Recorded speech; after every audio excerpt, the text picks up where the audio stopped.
शुरुआत करने से आपको थोड़ा याद करवा देता हूँ कि जो भी वीडियो में मैं बात करने वाला हूँ, जो भी वीडियो में मैं कहने वाला हूँ, सारी चीज़ों को आपको मानना नहीं है आपको। जो चीज़ आपको लग रही है कि ये ज़रूरी है, ये अच्छी है, ये सही है मेरे लाइफ के अनुसार, तो उसी चीज़ को आप अप्लाई अपनी अडॉप्ट कर सकते हो। नहीं तो आप सिर्फ सुनो एंड उस सिर्फ जानो, ओके। एंड ज़्यादा सभी चीज़ों को सीरियस लेने की ज़रूरत नहीं है, ओके। एंड एंजॉय करो वीडियो को। हेलो दोस्तों, आप सभी को और एक नई वीडियो में स्वागत है। आज की इस वीडियो में मैं बात करने वाला हूं और एक नई टॉपिक के बारे में, जो कि आज मैंने सुबह ही रीडिंग करी है, तो उसके बारे में हम थोड़ी सी बात करते हैं। उससे पहले आप सभी को थोड़ा बताना चाहूँगा कि मैंने कौन सी रीडिंग करी है, मतलब कौन सी टॉपिक रीडिंग करी थी लास्ट डे, मतलब यस्टरडे मैंने कौन सी टॉपिक रीडिंग करी थी। तो आप सभी को मैं ये कहते हुए बहुत अच्छा लग रहा है कि मैंने कल बहुत शानदार, जो कि एक नैरो एंड ब्रॉड फ्रेमिंग के ऊपर हम बात कर रहे थे, बहुत ही ओके। उससे पहले ये कल नहीं, ये यस्टरडे से उसकी यस्टरडे, इसका मतलब है आज कौन सी डे है, ओके। आज 14 है। 13 को मैंने बात करी थी नैरो एंड ब्रॉड फ्रेमिंग के बारे में। आज 14 अगस्त, सर हाँ, तो 13 हाँ, हम 13 यस्टरडे हम बात कर रहे थे द टॉपिक सैमुएल्सन्स प्रॉब्लम, ओके। आज हम बात करने वाले हैं रेस की पॉलिसीज की टॉपिक इज रिस्क पॉलिसीज, मतलब इसकी सब्जेक्ट जो चैप्टर है, इसकी नेम भी रिस्क पॉलिसी है एंड इसकी जो सब टॉपिक है वो भी रिस्क पॉलिसीज है। तो आज हम बात करने वाले हैं और एक नई टॉपिक के बारे में, तो रिस्क पॉलिसीज। पहले हम कुछ मैं की पॉइंट्स को मैंने इस पेपर में लिख के रखा हूँ, तो आपको उसे समझाने वाला हूँ पढ़ के, ओके। पहले जो की पॉइंट होने वाली है नैरो एंड ब्रॉड फ्रेमिंग के बारे में, ओके। वैसे तो मैं इस चीज़ को मैं ऑलरेडी बता चुका हूँ, नैरो एंड ब्रॉड फ्रेमिंग क्या होता है, बट इससे और फिर से आप सभी को बताना चाहूँगा। नैरो होता है जो चीज़, मतलब हम सिंगल एक छोटी छोटी डिसीजन सेपरेटली लेते हैं, दैट इज कॉल्ड नैरो। अब ब्रॉड फ्रेमिंग होता है वो, जैसे कि हम कंप्रेहेंसिव डिसीजन लेते हैं। जैसे कि देखो, ट्रेडिंग में अगर सपोज लेते हैं, मतलब आज तो अगर हम साइंटिफिकली जो वन वर्ड कहें तो नैरो होता है इनकंसिस्टेंसी एंड ब्रॉड फ्रेमिंग होता है फिक्स्ड रूल एंड और फिक्स्ड रूल के साथ हाईएस्ट डिडक्टेबल होता है एंड इनकंसिस्टेंस से साथ नॉट सी बिगर पैटर्न। मतलब जो शॉर्ट टर्म लैंग्वेज देखती है, हमें लगता है कि शॉर्ट टर्म गेन हो रही है, लेकिन वो बाद में जाके हमें लॉन्ग टर्म में ज़्यादा पेनफुल देने वाली है, that is called narrow framing. उसके बाद होता है higher deductible, that is called broad framing, okay. ये था पहली पॉइंट। दूसरी पॉइंट ये है risk policy as a shield, मतलब ये कैसे हमें इट हेल्प्स, एक कैसे हमें एक शील्ड की तरह काम करता है। It helps you to accept small loss, you know less loss, okay. ये तुम्हें एक शील्ड की तरह से हेल्प करती है, तुम्हें पता है कि तुम्हें ये याद करवाता है, ये तुम्हें अवेयर करवाता है कि इसमें छोटे छोटे लॉस होने वाले हैं और छोटे छोटे जीत होने वाली है, ओके। तुम जितना कम लॉस होगा तुम्हारा उतना कम ही जीतोगे, जितना ज़्यादा लॉस होगा तुम जितना उतना ही जीतोगे, मतलब उसी तरह ही कहना ये है। एंड ये shift focus from the short term point two long term benefit. देखो, हमें जो नैरो फ्रेमिंग में आपको क्या एग्जांपल दिया, नैरो फ्रेमिंग में आपको मैंने ये एग्जांपल दिया कि नैरो फ्रेमिंग क्या होता है कि हम शॉर्ट टर्म डिसीजन लेते हैं जो कि हमें बेनिफिट लगता है शॉर्ट टर्म में, बट जब बाद में जाकर लॉन्ग टर्म में जाकर वो आपको क्या बेनिफिट देता नहीं है, वो मतलब पेनफुल होता है। But in the case of कहाँ, ब्रॉड में इसके अपोजिट होता है। सेम चीज रिस्क की पॉलिसी भी जो शील्ड होती है वो भी सेम काम करता है, ये शिफ्ट फोकस करता है शॉर्ट टर्म से लॉन्ग टर्म, मतलब बेनिफिट में। थर्ड जो की पॉइंट होता है outside view connection, look at the statistic, मतलब आपको थोड़ा प्रैक्टिकली होके सोचना पड़ेगा सपोज किसी आप डिसीजन ले रहे हो तो इसके सामने प्रैक्टिकल उसका क्या हो सकता है। सपोज में इफ मतलब सपोज में सपोज मुझे किसी को बात करनी है, एक स्ट्रेंजर से बात करनी है। मैं सोच रहा हूँ कि इधर मैं यहीं पे खड़ा होके मैं सोच रहा हूँ कि यहाँ पर जाकर ऐसे ऐसे बात करेंगे, ऐसे बात करने के बाद वो ऐसा बोलेगा या कुछ और बोलेगा, या कुछ वो मुझे थप्पड़ मार सकता है, कुछ बोल सकता है, कुछ मुझे गाली दे सकता है। तो मैं यहीं पे बैठ बैठ के ना सारे चीजें तुम एनालाइज अपने आप पे, तुम जा रहे हो वहां पर बात कर रहे हो, अपने आप ही रिवोल्यूशन कर रहे हो, लेकिन तुम प्रैक्टिकली सोच नहीं रहे हो। मतलब प्रैक्टिकली क्या होता है कि तुम सच में अगर बात करनी है तो डायरेक्टली जाना है, उसे बात करनी है। बात करने के बाद ही तुम जो भी वो रिएक्शन देता है, अगर अच्छे से बात करे तो अच्छे से बिहेव करेगा, अगर नहीं तो जैसे तुम बिहेव करोगे वो से ही वो आपको बिहेव करेगा। वही चीज है, अगर तुम यहीं पे बैठ बैठ के सारे दुनिया को चलाने की कोशिश करोगे, मुझे सक्सेस मिलनी चाहिए, ऐसी होनी चाहिए, ऐसा आना चाहिए, मुझे इतना पैसा चाहिए, गाड़ी चाहिए, बंगला चाहिए, लेकिन तुम काम नहीं कर रहे हो, सिर्फ सोच रहे हो, आपको जो माइंड को सिर्फ फीड कर रहे हो। ओके, ऐसा नहीं होगा। थोड़ा आपको प्रैक्टिकली सोचना होगा, जो आप प्रैक्टिकली काम करके उसे हासिल कर सकते हो उस रास्ते को आपको चूज करना होगा। ठीक है, तो experience from similar situation rather than the current situation. Okay, outside view का मतलब और एक चीज भी ऐसे भी हो सकता है, देखो कि हम करंट सिचुएशन में देखो, अगर कभी कभी ना ऐसे डिसीजन हमें लेने होते हैं जो डिसीजन अभी करंट सिचुएशन में बहुत अच्छे होते हैं। जैसे कि अगर देखो हमें किसी को बुरा करना है, किसी को बुरा करना है, आसपास लोग हैं, बहुत सारे लोग हैं, तो मैं किसी का बुरा कर दिया, वो मेरा बुरा नहीं करा कुछ भी, लेकिन मैंने उसका बुरा करा, लेकिन वो लॉन्ग टर्म शॉर्ट टर्म में तो मुझे कूल लग रहा है, भाई कूल लग रहा है, तो मैंने उसे लोगों के सामने उसे बुरा बुरा भला कहा, तो मुझे कूल लग रहा है, लोग सब हंसे एंड मुझे प्रेज करे। लेकिन लॉन्ग टर्म में वो कर्मा मेरे पीछे ही आएगी, मेरे एक ना एक दिन मुझे भी ऐसा ही कुछ मिलने वाला है। कर्मा नेवर क्या फॉरगेट, कर्मा नेवर फॉरगेट, तो आपको भी कभी ऐसा होगा, ऐसा आपको कराया जाएगा। तो आप देखो, वो बिना कुछ जा रहा था, वो अच्छा इंसान था, लेकिन तुम उस कूल के हिसाब से, कूल के चक्कर में, लोगों के सामने कूल होने के चक्कर में आप उसका बुराई करें, तो आपको भी उसका कर्मा आने वाला है आपके पीछे, वो किसी ना किसी रूप में है। ओके, वही है, ये लॉन्ग टर्म में क्या हमारी बेनिफिट नहीं कर रही है। मैं यहाँ पर बुरा करा तो बाद में वो बुरा मुझे भी हो सकता है। ओके, इसलिए तुम्हारा करंट सिचुएशन देखना नहीं, अगर बाद में कैसे हुआ है। सिमिलर सिचुएशन अगर देखो, बहुत सारे लोग हैं, मुझे कुछ वो करा, अलग एक इंसान आया मुझे कुछ करा, मतलब थप्पड़ मारा कि कुछ बोला वर्ड्स, मैं कुछ नहीं, मैं अच्छे से था, लेकिन वो अगर मुझे कुछ, मैं थोड़ा सोचूंगा इस सिचुएशन में मुझे किस तरह रिएक्ट करना चाहिए, किस तरह मुझे रिएक्ट करना चाहिए। ऐसे आप थोड़ा सोचना होगा कि मेरी सिमिलर सिचुएशन में ऐसे हुआ था, सिमिलर सिचुएशन मेरे लाइफ में पहले भी हो चुकी हैं, तो उस सिचुएशन में मैं कैसे बिहेव करा, कैसे रिएक्ट करा, एंड इस चीज से ऐसे सिचुएशन में बाहर निकला, तो उसे थोड़ा आपको थोड़ा आप कनेक्ट करके आप उससे आप डिसीजन ले सकते हो, या आप उसी हिसाब से आप रिएक्शन कर सकते हैं। ओके, उसके बाद आते हैं रिस्क की policy embed outside view into the personal rule. Personal rule मतलब जो है कि आप इमोशनली लेते हो, पर्सनल रूल थोड़ा आप आउटसाइड व्यू से देखकर आप डिसीजन लेना चाहिए। पर्सनल व्यू मतलब आता है कि आप इमोशनल बायस होकर डिसीजन लेते हो, जो कि आपको बाद में थोड़ा रिस्क में डाल देता है ज्यादा। अभी नेक्स्ट पॉइंट देखते हैं, that is the two opposite biases. क्या क्या है, पहले होते हैं प्लानिंग फैलेसी ऑप्टिमिज्म, पहली क्या प्लानिंग फैलेसी ऑप्टिमिज्म, दूसरी है loss aversion cohesion, loss aversion cohesion. And okay, इन दोनों को ना बैलेंस करता है कौन पता है, जो बायस होता है, ऑपोजिट बायस होता है, ये रिस्क की पॉलिसी, जो रिस्क की पॉलिसी होता है, जो रिस्क की पॉलिसी हम जो बात करें, ये जो डिसाइड करता है ना, वो इन दोनों चीज को बैलेंस करके रखता है।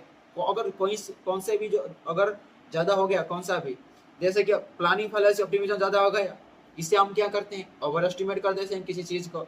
जैसे कि हम देखते हैं कि हम जो स्टार्टअप करते हैं, जब नया जो बंदा होता है जो स्टार्टअप शुरू करता है, तो वो ज्यादा ओवर एस्टिमेट कर देता है कि हाँ ऐसे ऐसे मुझे प्रॉफिट होने वाली है, ऐसे मेरी ओवर वायरल होकर मेरी न्यूज बनने वाली है, ऐसे ओवर एस्टिमेट कर देता है। लेकिन करना भी सही है, अगर तुम करोगे नहीं मोटिवेशन नहीं मिलेगा, ठीक है, लेकिन थोड़ा प्रैक्टिकल भी सोचना, प्रैक्टिकल देखो। ओके, ये ओवर एस्टिमेट जो कि चांस सक्सेस मतलब आप जीतने की सक्सेस को ना आप ज्यादा ओवर एस्टिमेट कर देते हो, that is called the planning fallacy optimism. जैसे कि हम अभी मैं आपका एग्जांपल दिया है कि स्टार्टअप की बंदे जो कर रहा है, नया स्टार्टअप होता है जो ज्यादा अपने आप को ओवर एस्टिमेट कर देता है, ज्यादा रिवाइलेट कर देता है अपने आप को। ओके, एंड दूसरी तरफ है लॉस अवर्जन कोहेशन, मतलब ओवरली स्कैर्ड ऑफ लॉस। देखो, आप किसी भी चीज को करने से पहले बहुत ज्यादा डर रहे हो, मतलब सब अभी ये वाला एग्जांपल देते हैं कि हम स्टार्टअप, ओके, आपको ज्यादा आप जब स्टार्टअप शुरू कर रहे हो इतना डरना नहीं है कि भाई आप स्टार्टअप ना शुरू ही कर नहीं पाओ। मतलब आपको इन दोनों चीजों में जो प्लानिंग होती है, ओवर एस्टिमेट और ओवर मतलब स्कैर्ड, इन दोनों से बैलेंस रखना होगा। ज्यादा आप ओवर कॉन्फिडेंस नहीं होना या ज्यादा आप डरना नहीं है, आपको थोड़ा बैलेंस रख के आपको आगे बढ़ना चाहिए। सेम चीज आप सारी चीजों में आप कर सकते हो। अगर ज्यादा ओवर कॉन्फिडेंट हो गया तो आप फंसने वाले हो, या ज्यादा लोअर कॉन्फिडेंट हो गया तो भी आप फंसने वाले हो। जो बैलेंस रखने मेंटेन करो तभी आपको कुछ हो सकता है आपका। Okay, this is called point number 4। And next point की हम बात करें, that is point number 5, that is organisational lesson. मतलब ऑर्गेनाइजेशनल लेसन क्या है? दो, इसमें हम दो चीज में डिवाइड होता है, दो चीजें। पहली होता है सफर एंड, और दूसरी होती है ब्रॉड फ्रेम लीडर। सफर क्या करता है? सफर का मतलब होता है क्या? एक ब्रॉड मतलब लीडर होता है, वो डरता है, सफर कर स्ट्रगल करता है डिसीजन लेने में या अपनी कंपनी को ग्रो करने में, वो स्ट्रगल करता है, that is suffer. Avoid avoid for the whole company, मतलब ये अपनी कंपनी की जो बेनिफिट ना के लिए ना अवॉइड करता है अपनी बेनिफिट। मतलब ये स्ट्रगल क्यों करेगा भाई? कंपनी को अगर बेनिफिट ओवरऑल अगर हम कंपनी को बेनिफिट नहीं देखेंगे तो मतलब हम क्या, हम कंपनी हमारी क्या डूब जाएगी। कैसे? देखो, अगर आप ओवरऑल सोचोगे नहीं तो ओवरऑल आप प्लान भी नहीं कर पाओगे। अगर ओवरऑल प्लान नहीं करोगे तो डेवलपमेंट कैसे होगी आपकी कंपनी में? कंपनी की नहीं हो सकती। तो आप अल्टीमेटली कहाँ जाने वाले हो? सफर में जाने वाले हो। एंड दूसरी तरफ ये है कि ब्रॉड फ्रेम लीडर। ओके, जो ब्रॉड फ्रेम लीडर क्या होता है कि रिड्यूस ओवरऑल डेंजर को रिड्यूस कर देता है। ओके, देखो मैंने यहाँ पर एग्जांपल दिया है। ओके, एग्जांपल देखते हैं। देखो, एक बंदा है, सपोज मैं गया एक 25 मैनेजर्स को बुलाया।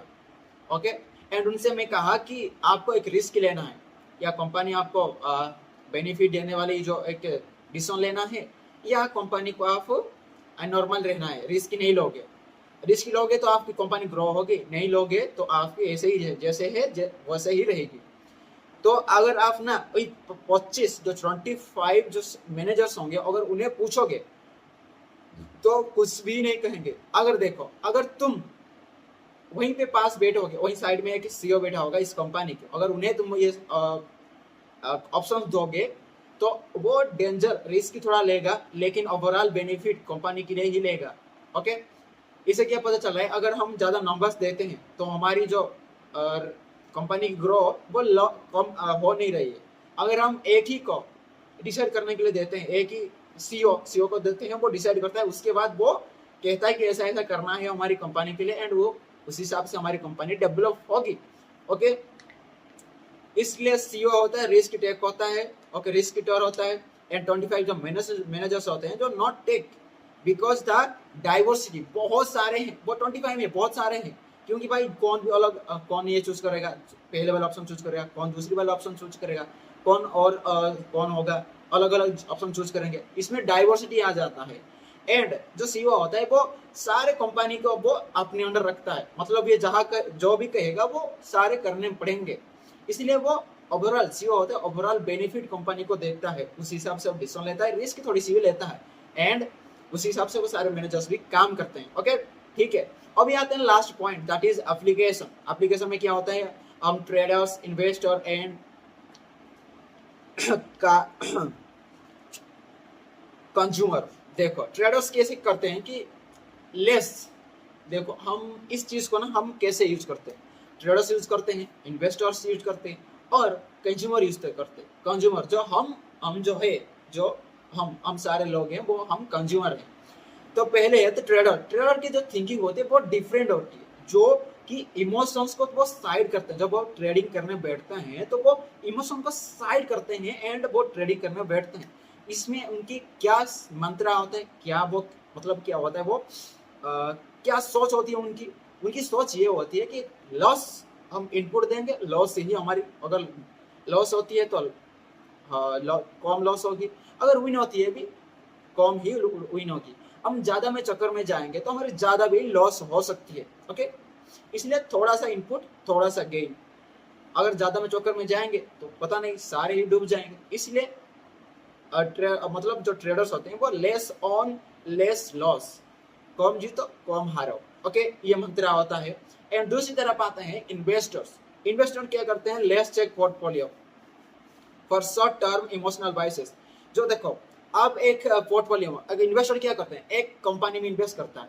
अगर तुम एक कंपनी में इन्वेस्ट करते हो, एक महीना भी नहीं हुआ है, तुम 4, 5, 10 बार चेक कर रहे हो कि भाई ये कंपनी ग्रो हुई है या नहीं, तो आपकी इमोशनल बाइस है कि भाई ये तो कंपनी तो ग्रो नहीं हो रही है, इससे हम पैसा निकाल लेते हैं।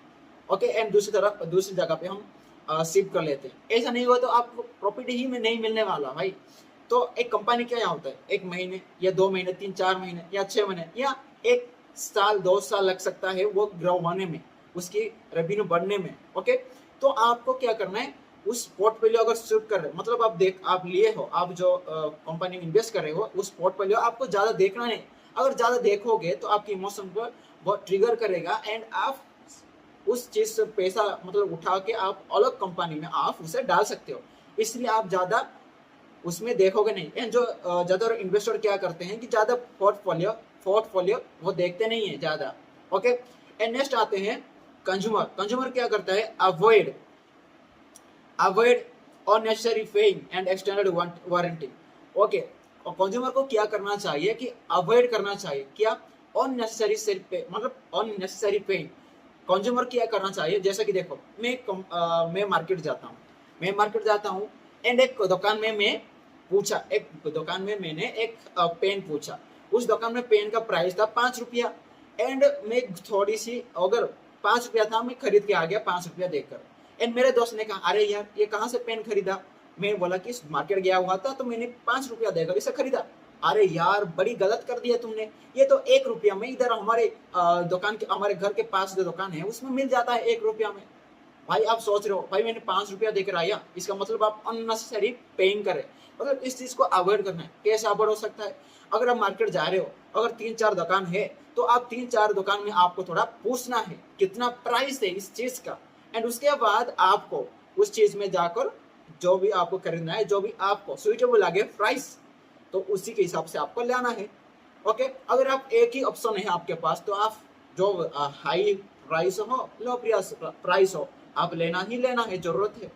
ओके, लेकिन आपके पास ऑप्शंस है तो आप सारी चीजों को पूछो कि भाई कितना प्राइस है आपके दुकान में, आपके शॉप में कितना है इस चीज की, उसकी दुकान में कितना है एंड उसकी दुकान में कितना है, तो आपको पूछना है, उसके बाद आपको डिसीजन लेना है। Okay, and also extended warranties. ज्यादा एक्सटेंडेड चक्कर में अपना पैसा मतलब ये किस चीज के ऊपर कहा गया है पता है, सॉरी, ये इंश्योरेंस, लाइफ इंश्योरेंस चक्कर में। ओके, ज्यादा एक्सटेंडेड है, मतलब ज्यादा टाइम पेइंग। हम इंश्योरेंस में क्या करते हैं, हम पैसा देते हैं, फंडिंग करते हैं, एक बैंक को देते हैं कि अगर हमारे कुछ हो जाता है तो आपसे हम पैसा लेंगे, जितना हम दिया है उतना लेंगे आप। ओके, इसी चक्कर में आप ज्यादा कम, मतलब जितना हो सकता है डिडक्टेबल कर सकते हो, जितना टाइम आप डिडक्ट कर सकते हो उतना करो, लेकिन मैक्सिमम गारंटी के हिसाब से चक्कर में ना जाकर एक्सटेंडेड में जाना मत। मतलब एक्सटेंडेड और गारंटी के चक्कर में आपको जाना ही नहीं है। एंड उसके हिसाब से आपको टाइम ज्यादा बढ़ जाएगी, टाइम ज्यादा बढ़ेगी तो आप ज्यादा पैसा कंपनी को दोगे। अगर कुछ भी नहीं होगा, आप नेचुरल जाते हो तो क्या होता है, वो पैसे आप ज्यादा उससे दे देते हो। ओके, तो आज वो इस चीज को भी आपको अवॉइड करना है। This is all about today and thank you. अगर ये वीडियो आपको अच्छा लगे तो ख्याल मतलब शेयर करना एंड लाइक करना, सब्सक्राइब करना एंड थैंक यू। एंड मिलते हैं और एक नई वीडियो में, तब तक के लिए bye and thank you all of you and जय श्री कृष्णा। Thank you.